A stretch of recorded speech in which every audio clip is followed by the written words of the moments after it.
भंडारा शहर में डिज्नीलैंड मेले का शुभारंभ। भंडारा की जनता के लिए मनोरंजन हेतु फिर से एक बार डिज्नीलैंड मेला राजीव गांधी चौक गणेश हाई स्कूल ग्राउंड में विविध झूलों के साथ जैसे ब्रेक डांस, आकाश झूला, ड्रैगन ट्रेन, नाव झूला, बच्चों के लिए एक से बढ़कर एक झूले। तो देर ना करे जाए, डिज्नीलैंड मेला शाम 6 बजे से रात 10 तक गणेश हाई स्कूल ग्राउंड में राजीव गांधी चौक भंडारा। आगामी लोकसभा निवडणुका लक्षात घेता सर्वच पक्षांनी मोर्चे बांधणीला सुरुवात केली आहे। आगामी लोकसभा निवडणुकीत भंडारा गोंदिया लोकसभा ही महाविकास आघाडी लढणार असून या ठिकाणी काँग्रेस पक्षाचा उमेदवार निवडून लढणार असून आमचा बॉल तयार आहे। फक्त बॅटिंग करणारा उमेदवार कोण आहे हे माहित व्हायचे आहे। त्यामुळे आमचे कार्यकर्ते तयार असून विरोधात उभे असलेल्या कार्यकर्त्यांची नक्की विकेट घेतील असा विश्वास काँग्रेस प्रदेशाध्यक्ष नाना पटोले यांनी व्यक्त केला आहे। ते आज गोरेगाव तालुक्यात आयोजित काँग्रेस कार्यकर्ता मेळाव्याप्रसंगी पत्रकारांशी बोलत होते।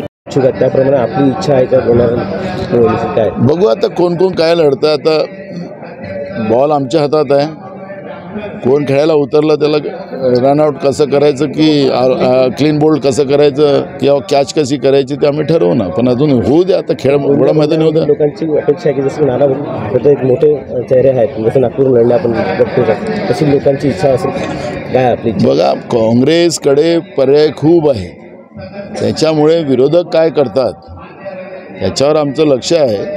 काँग्रेसचे कार्यकर्ते संपूर्ण तयार आहेत, पुन्हा लढाईसाठी तयार आहेत। आपण इथं पाहतो आहे की आज आमच्या तिरोडा विधानसभा क्षेत्राच्या कार्यकर्त्यांचा मेळावा आहे। इथं गर्दी किती आहे ते आपल्याला लक्षात येतं। सामान्यातला सामान्य कार्यकर्ता ज्या पद्धतीने निवडणुकीच्या तयारीला लागलेला आहे, याचाच अर्थ की जेव्हा कार्यकर्ते जेव्हा तयारीला लागतात तेव्हा तो पक्ष हरू शकत नाही आणि काँग्रेस आणि आघाडी याच्या माध्यमातून या ठिकाणी काँग्रेसचाच उमेदवार लोकसभेमध्ये जिंकेल। तर गोंदिया भंडारा लोकसभेची जागा ही मागच्या 2 टर्म्स पासून भाजपकडे असून या जागेवर महायुतीतील अजित पवार राष्ट्रवादी गटाने भंडारा गोंदिया लोकसभा आपण लढविण्यास इच्छुक असल्याने तसा दावा देखील अजित पवार गटाने महायुतीकडे व्यक्त केला आहे।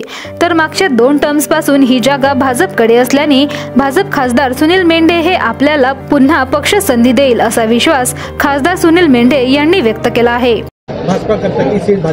मागणी करायचा विषयच नाही, भाजपाची ही जागा आहे आणि मी स्वतः त्यात दावेदार राहणारच, कारण की मी 5 वर्ष म्हणून या लोकसभेचा प्रतिनिधी म्हणून मी काम केलेलं आहे।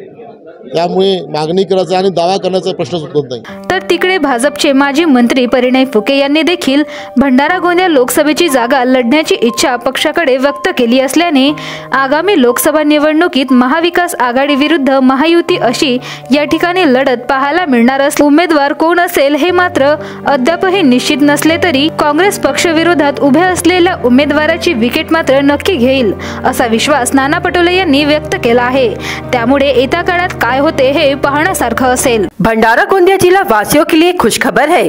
अब आपका मनपसंद channel BS crime media news अब आपके केबल नेटवर्क पर, जी हां, अपने केबल नेटवर्क के एशियन चैनल नंबर 13 पर उपलब्ध है। BS क्राइम मीडिया न्यूज पर खेल, राजनीति, क्राइम, साहित्य व अन्य खबरें प्रकाशित की जाती है। हमारे साथ जुड़ने के लिए तथा हमारे चैनल में खबरें, विज्ञापन आदि के लिए संपर्क करें 8669151757 पर।